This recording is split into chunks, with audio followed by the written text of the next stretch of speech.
To welcome y'all to our new series called Beyond the Headline, where we dig in and interview a subject matter expert and we talk about a specific article on a topic that relates to their field. So we want to talk about the headline, but we also want to go deeper. Does the piece, really cover everything? Is it one-sided? Is there stuff that's missing? Gives us the opportunity to have a candid but, brief and digestible conversation with the people who are in the trenches doing the work every day. So I'm excited to have Sergio Paluch on today. He is the co-founder and managing partner of Beta Boom, which is a pre-seed and seed stage VC fund, and they pride themselves on investing in pattern-breaking founders. So we'll give you an opportunity to talk more about that. But quick, kind of high-level overview. You were an early employee at Google, founder and CEO of Boom Factory, which is a Silicon Valley innovation consultancy where you did a lot of different work, over 50 different clients, ranging from YC-backed startups to Fortune 500 companies like Bank of America. So that's the, one-line descriptor, so to speak. But again, we like to go deeper here. So beyond your bio, Sergio, what do people need to know either about you or about Beta Boom? That is such an amazing intro. I'm gonna have to copy it from you. Thank you, Lisa. Yeah, I think, about me. So first of all, I'm an immigrant. I came to the US when I was 8 years old to one of the roughest neighborhoods in the Boston area. So I think that's kind of what led me on this journey. I would have never in a million years expected that I would be a venture capital investor, but somehow I kind of came to this point, and that's why I'm so passionate about investing in founders that don't fit the Silicon Valley founder stereotype. And that's really what we focus on. And we think of kind of pattern breakers in a broader sense. Obviously, we're lucky to have a lot of founders in our portfolio that are women and founders of color, but we think of pattern breakers in a more general sense, in the sense that we look for founders that, didn't go to all the Ivies and that, didn't work for the Googles and Facebooks, but are really passionate about the products that they're building and the problems that they're solving, and that are just really world-class founders. So that's who we really try to focus on. Amazing. Awesome. Thanks for that, Sergio. So, yeah, we wanted to pick an article that was kind of relevant to you. And so that background is, I think, the perfect segue into the piece that we're going to be talking about today, which was a piece that ran in TechCrunch at the beginning of January by Julie Bort. She's a great writer, been writing for TechCrunch, and then previously was at Insider and Business Insider for many years. And so here's the headline. Silicon Valley is so dominant again, its startups devoured over half of all US VC funding in 2024. Yeah.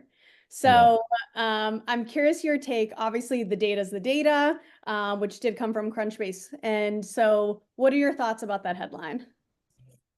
I mean, obviously it's true. Numbers are numbers, but I think, it's always really important to kind of dig deeper underneath the numbers. And so a lot of, kind of the innovation and the kind of resurgence of Silicon Valley is based on AI and machine learning, which is a great thing. Being a Bay Area expat, it's really great to see the tech industry once again thriving and kind of really having that energy. But there's definitely a lot more to it. I think that there is still a lot of innovation happening outside of Silicon Valley, and yeah, we can talk about that as well. Yeah, yeah, awesome. So you mentioned AI. Obviously, all eyes are on AI everywhere, in Silicon Valley, but of course, everywhere across the globe.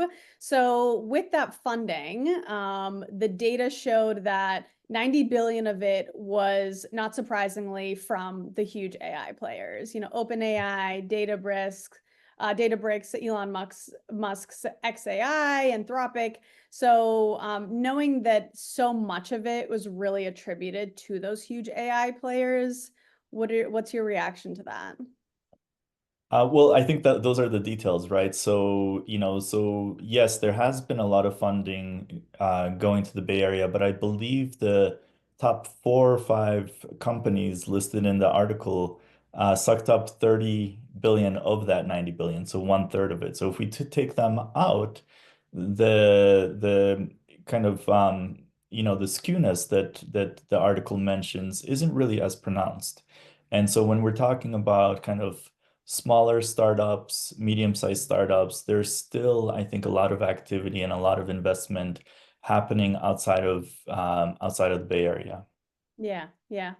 So, talking outside the Bay Area, obviously your focus, you're specifically looking outside Silicon Valley in other cities, maybe like under the radar places. So, I'm curious from your perspective, are there other cities or like up and coming innovation hubs that you see, or maybe that you're kind of predicting we see, whether we're talking about competing with Silicon Valley or not?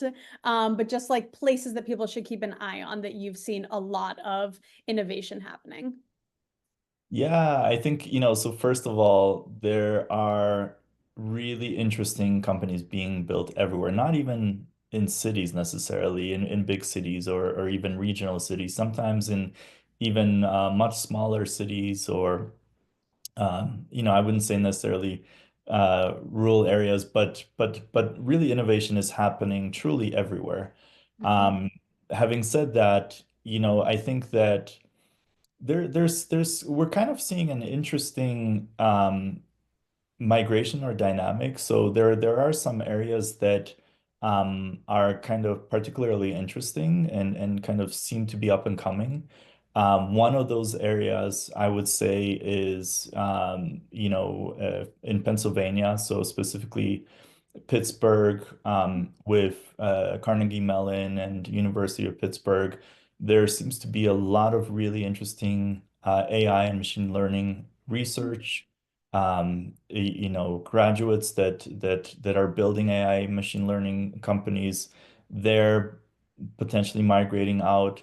Um, Maybe a lot of them are ending up in Philadelphia. I'm not really sure. Or some of the founders that were once in New York are ending up in Philadelphia. But Philadelphia has really kind of come along blazing. It seems that there's so much activity there.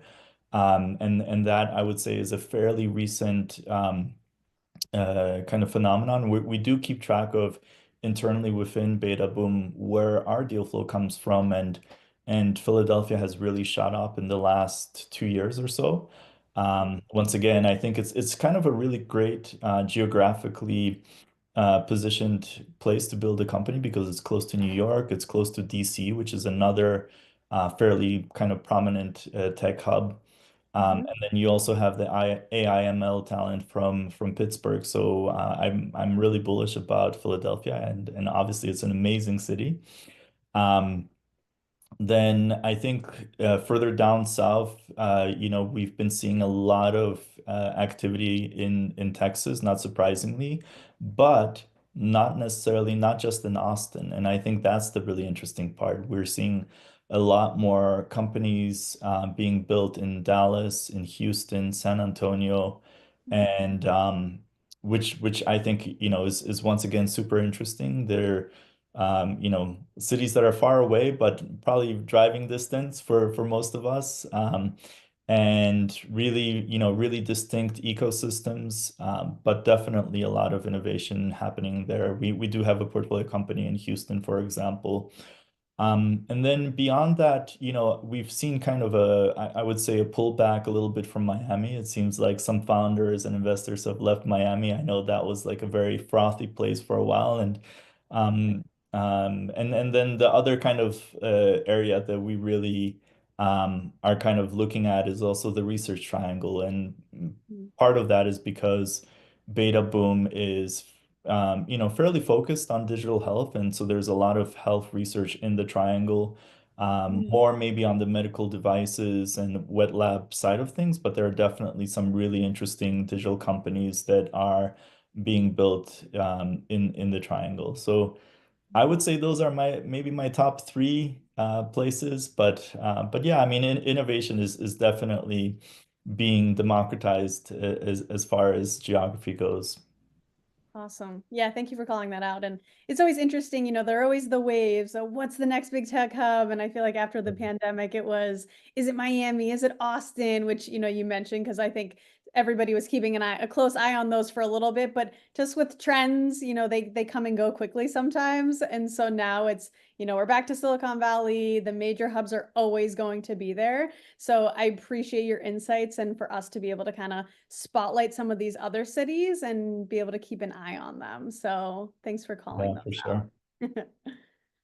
So one of the other things that the article touched on, and it did have a quote from a founder, was that the talent pool in Silicon Valley. Obviously, there are major big tech companies there. A lot of people move there to find job opportunities, and so founders see a strong talent pool there to grow their teams.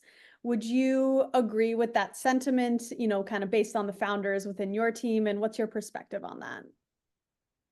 To some extent, I think, once again, this is one of those things where it's like a blanket statement that you have to kind of dig a little bit deeper under. So, I do agree with what the article said, which is that because there is such a concentration of engineering talent there, it's much more likely that, you're going to get founders. So engineers love to build and, sometimes they get kind of tired with their day job or they get an idea and they want to build something new. And so I do think that kind of in terms of early stage founders, it is a very fertile place in the sense that you have all that engineering talent that then go on to build things.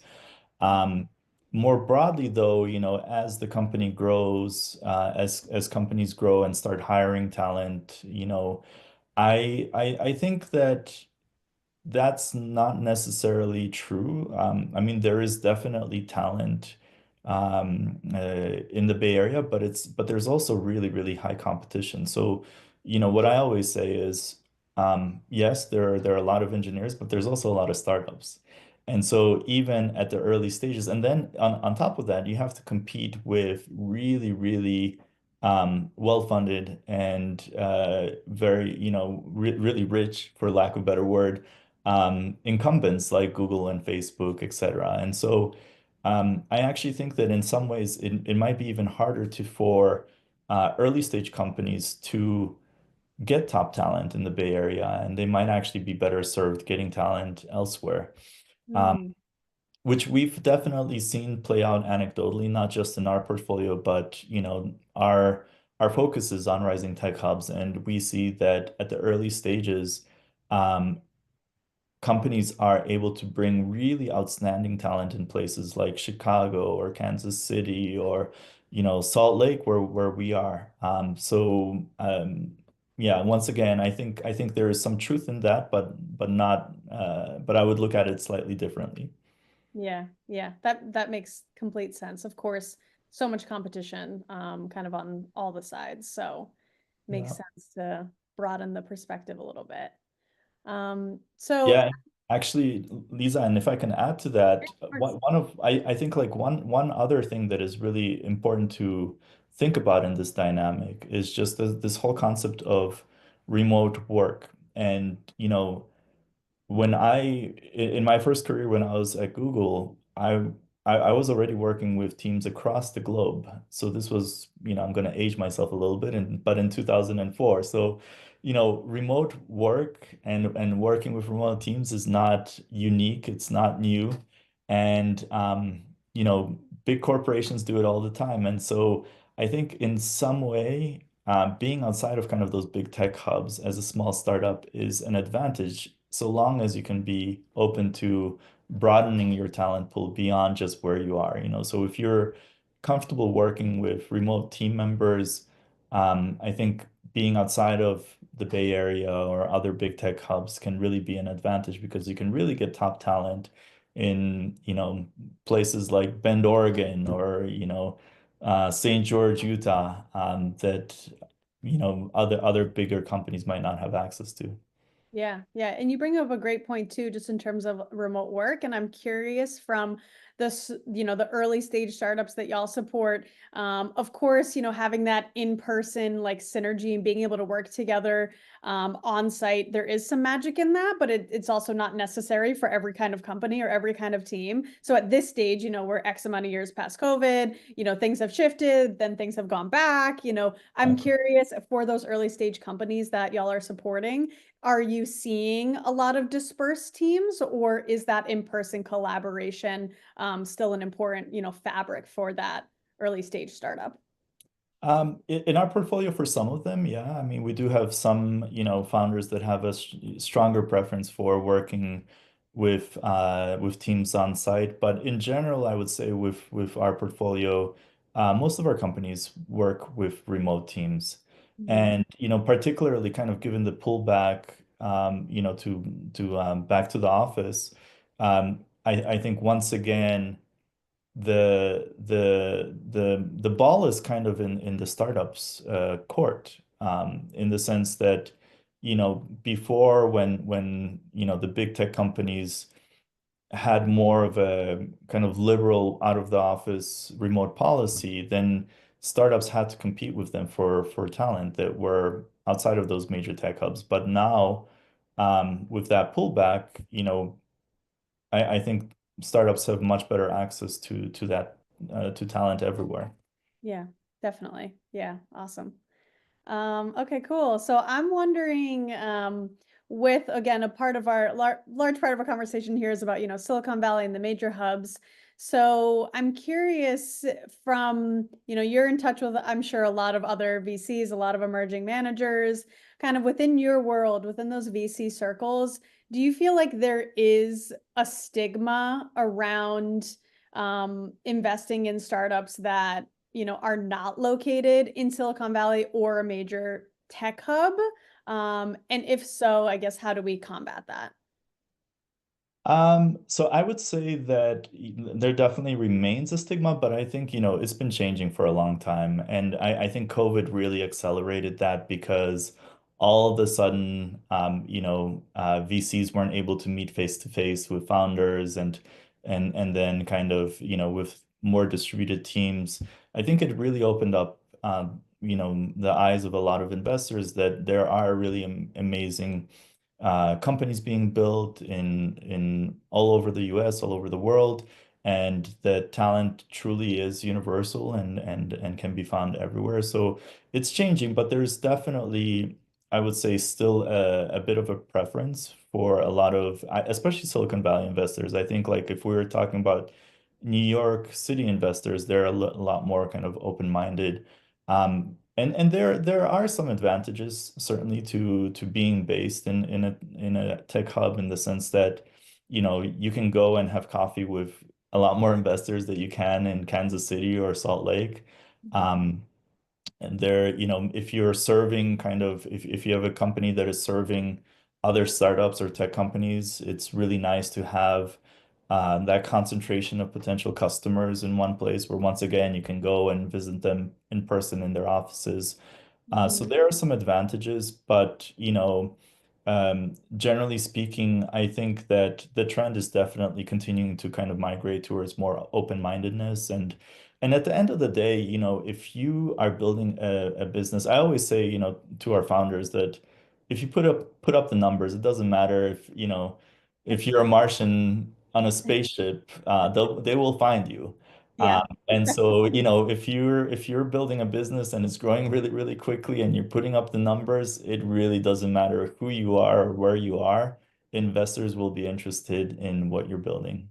Yeah, I love that. I love that. And that kind of sort of segues into the next question that I had, which was if there are founders who are, outside of the hubs, maybe in rural areas, and if they're thinking, how am I going to make it? I'm not in Silicon Valley. No one's going to pay attention to me. Any like words of wisdom for them?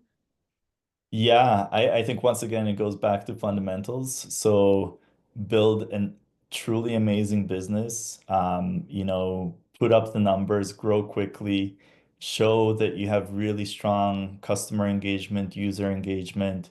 That's kind of fundamental. But beyond that, I think that really spending time on networking, on building those relationships. It's a lot easier if you are, an ex-Google employee and you spend your entire career in Bay Area. You have a lot of friends that know people, that know investors, that know engineers.